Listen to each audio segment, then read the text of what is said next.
سورۃ الانفال سے آج ہم اپنی گفتگو کا آغاز کر رہے ہیں۔ سورۃ الانفال مدنی صورتوں میں سے ایک صورت ہے اور ترتیب مصحف کے اعتبار سے یہ 8ویں صورت ہے، جبکہ ترتیب نزول کے اعتبار سے اس کا نمبر 88 ہے۔ اس سورہ مبارکہ میں مال غنیمت کا ذکر کیا گیا ہے، جسے عربی زبان میں انفال کہتے ہیں۔ اسی وجہ سے اس سورت کا نام بھی سورۃ الانفال رکھا گیا ہے۔ اس سورت کے اندر اللہ رب العزت نے مال غنیمت کے احکامات کو بیان فرمایا ہے۔ اتفاق و اتحاد، مسلمانوں کا غزوہ بدر کے لیے نکلنے کا بیان، اور تعداد کم ہونے کے باوجود اللہ رب العزت کی تائید و نصرت سے کامیابی ملنے کا بیان، اور دشمن کے خلاف جہاد کی تیاری کا ذکر، دین کی بنا پر ایک دوسرے کی مدد کرنے کا ذکر، پھر معرکہ بدر میں دونوں جمعیتوں کے قتال کی کیفیت، ان کی جو جنگی کیفیت تھی اس کا ذکر ملتا ہے۔ مسلمانوں اور کافروں کے درمیان معاہدے کے احکامات اور دار الحرب میں رہنے والے مسلمانوں کے احکامات کا ذکر بیان کیا گیا ہے۔ اس میں انفال یہ جو کہ مطلقاً مال غنیمت کو کہتے ہیں، اور کسی مجاہد کو کسی غیر معمولی کارکردگی کی وجہ سے دوسرے مجاہدین کے مقابلے میں مال غنیمت کا زیادہ حصہ دیا جانا، اس کو بھی نفل یا انفال کہتے ہیں۔ اور یہ انفال جو کہ اللہ اور اس کے رسول کے تابع ہیں، اللہ اور اس کا رسول جتنا چاہتا ہے جس کو چاہتا ہے عطا فرماتا ہے۔ یہ اللہ اور اس کے رسول کے دستے مبارک کے اندر ہے، اور وہ اپنی مرضی سے اس کو تقسیم فرماتے ہیں۔ پھر اس کے بعد آیت نمبر 2 میں اللہ رب العزت نے کامل ایمان والوں کی صفات بیان کی۔ چند صفات ہیں اللہ رب العزت نے بیان کی ہیں۔ فرمایا جن لوگوں کے اندر یہ صفات پائی جاتی ہیں وہ میری بارگاہ میں کامل مومن اور کامل ایمان والے۔ ان میں سے پہلی صفت ایمان والوں کی یہ ہے کہ وہ ہر وقت اللہ سے ڈرتے رہتے ہیں، یعنی ان کے قلب و باطن میں اللہ رب العزت کا خوف اور اللہ رب العزت کی خشیت ہر وقت موجود رہتی۔ دوسری صفت ایمان والوں کی یہ ہے کہ وہ اللہ رب العزت کی جب آیات کو سنتے ہیں، قرآن مجید کی آیات کو سنتے ہیں، تو ان کے دل کو تقویت ملتی ہے، ان کا ایمان اور زیادہ مضبوط اور طاقتور ہو جاتا ہے۔ تیسری علامت اور نشانی یہ ہے کہ وہ اللہ کی ذات پر توکل کرتے ہیں۔ چوتھی نشانی یہ ہے کہ وہ نماز قائم کرتے ہیں، اور پانچویں نشانی یہ ہے کہ وہ زکوٰۃ ادا کرتے ہیں۔ فرمایا جن لوگوں کے اندر یہ 5 صفات پائی جاتی ہیں وہ پکے مومن اور پکے مسلمان ہیں۔ پھر اللہ رب العزت نے آگے آیت نمبر 9 سے لے کر آیت نمبر 24 تک بیان کیا کہ بدر میں مجاہدین کو اللہ رب العزت نے کس طرح اطمینان قلب عطا کیا۔ چونکہ کم تھے، مسلمانوں کی تعداد کم تھی، اور کفار اور مشرکین کی تعداد 3 گنا زیادہ تھی، اور مسلمان ڈرے ہوئے تھے، خوف میں مبتلا تھے کہ وہ ہم سے زیادہ بھی ہیں اور ان کے پاس اسلحہ بھی زیادہ ہے، جنگی ساز و سامان بھی ان کے پاس زیادہ تھا اور مسلمانوں کے پاس کم تھا، اور یہ تھی بھی اسلام کی پہلی جنگ تھی، اور اس وجہ سے مسلمان ڈرے ہوئے تھے۔ اللہ رب العزت نے مسلمانوں کو کس طرح تقویت عطا کی؟ رب کائنات نے میدان جنگ میں فرشتوں کو نازل فرما دیا۔ اب یہ بڑی ایمان افروز بات ہے، فرشتوں کو اللہ نے کوئی جنگ لڑنے کے لیے پیدا کیا ہے؟ جی فرشتے تو جنگ نہیں نہ لڑتے، فرشتوں کا کام ہی نہیں ہے جنگ لڑنا، مگر جب اللہ رب العزت کی مدد اترتی ہے تو وہ پھر اپنے بندوں کی مدد کے لیے اپنے ملائکہ کو بھی اتار دیتا ہے۔ اور یہاں حضور علیہ السلام کو سپورٹ کرنا تھا، اسلام کو تقویت دینی تھی، اسلام کا غلبہ مقصود تھا، اسلام کا جھنڈا بلند کرنا مقصود تھا، اللہ رب العزت نے مسلمانوں کے ساتھ معاونت کے لیے اپنے مکرم ملائکہ اور فرشتوں کو نازل فرما دیا۔ پھر دوسرا کام جو اللہ رب العزت نے کیا وہ یہ کہ مسلمانوں کے پاس جو زمین تھی وہ زمین نرم تھی، اس کے اوپر چلنا جنگ لڑنا مشکل تھا۔ دوسری جانب جو کفار اور مشرکین کے پاس زمین تھی وہ سخت زمین تھی، اس کے اوپر چلنا اور جنگ لڑنا آسان تھا۔ اور ادھر مسلمانوں کے پاس پانی کی بھی قلت اور کمی تھی، جبکہ کفار اور مشرکین کے پاس پانی اور ساز و سامان بھی وافر مقدار میں تھا۔ اللہ رب العزت نے کرم یہ فرمایا کہ اللہ نے بارش کو نازل کر دیا، میدان جنگ میں بارش نازل فرما دی۔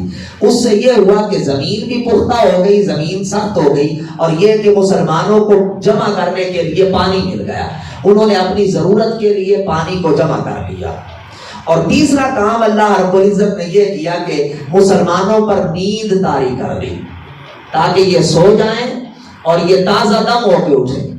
وہ جب سو گئے تو رب کائنات نے خواب میں کفار اور مشرکین کی تعداد تھوڑی کر کے ان کو دکھا دی، یہ تھوڑے ہیں جی، بظاہر دیکھنے میں وہ زیادہ لگ رہے ہیں، مگر اللہ رب العزت نے فرمایا کہ تمہاری طاقت کے سامنے ان کی طاقت کم ہے۔ اور یہ مسلمانوں کو سبق اور درس بھی دیا جا رہا ہے، مسلمان کبھی کفر سے نہیں ڈرتا، مسلمان کے اندر صرف رب کائنات کا خوف ہوتا ہے، اپنے رب کا خوف ہوتا ہے، اس کے علاوہ وہ کائنات کی کسی طاقت سے نہیں ڈرتا۔ تو رب کائنات نے یہ بھی کرم فرما دیا۔ تو ان ساری صورتوں میں ایمان والوں کو طاقت ملی، وہ مضبوط ہو گئے، اور وہ 313 مسلمان وہ ہزاروں پر غلبہ پا گئے، اور اللہ رب العزت نے اسلام کو فتح اور نصرت عطا فرمائی کافروں کے مقابلے میں۔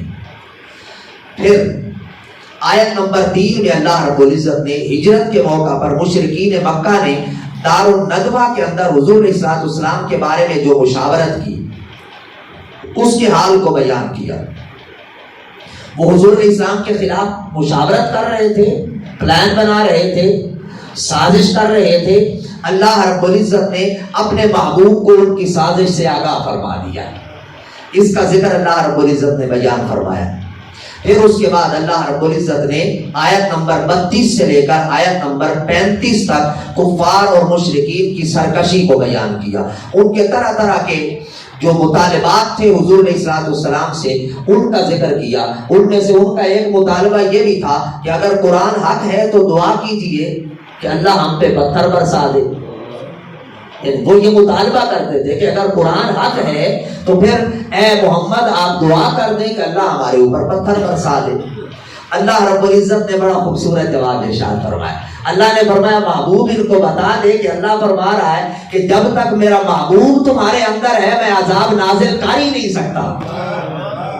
یہ میرے محبوب کی شان ہے، یہ آقا علیہ السلام کی عظمت ہے کہ جب تک میرا محبوب تمہارے اندر موجود ہے میں اس قوم کے اوپر عذاب نازل نہیں کر سکتا۔ یہ وجود مصطفیٰ کی برکت ہے کہ جس وجہ سے اللہ کا عذاب ٹل جاتا ہے۔ جی اجتماعی عذاب کی بات ہو رہی ہے، اجتماعی عذاب کی بات ہے، اور آج تک حضور علیہ السلام کے اس وجود اقدس کی برکات موجود ہیں۔ وگرنہ پہلے زمانوں میں یوں ہوتا تھا کہ لوگ اللہ کی نافرمانی کرتے تھے، اللہ کی طرف سے حکم آتا تھا وہ بندر بن جاتے تھے، کوئی جانور بن جاتے تھے، خنزیر کی صورت میں آ جاتے تھے، کبھی کسی جانور کی صورت میں آ جاتے تھے، کبھی پتھروں کا عذاب آ جاتا تھا، کبھی چڑیوں کا عذاب آ جاتا تھا، کبھی کوئی عذاب آ جاتا تھا، کبھی کوئی عذاب آ جاتا تھا۔